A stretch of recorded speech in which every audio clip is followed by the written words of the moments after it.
মারা গেলে সে কি তার গোসল করানো, কাফন দাফন, জানাজা এবং আত্মীয় স্বজনের কান্না, কথাবার্তা ইত্যাদি শুনতে অনুভব করতে পারে?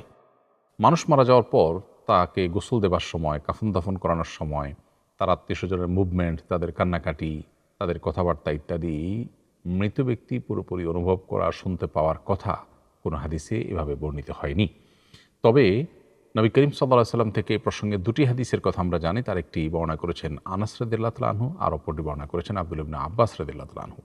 আনাস রাদিয়াল্লাহু তাআলা আনহু বর্ণিত সহিহ বুখারীতে যে হাদিসটি বর্ণিত হয়েছে, সে হাদিসে নবী করিম সাল্লাল্লাহু আলাইহি সাল্লাম বলেছেন, কোনো ব্যক্তিকে যখন কবরে রাখা হয় এবং কবরে রাখার পরে তার আত্মীয় স্বজনরা যখন তাকে দাফন করে চলে যায়, তো মৃত ব্যক্তি তাদের চলে যাওয়ার সময় পায়ের জুতার আওয়াজ পর্যন্ত শুনতে পান।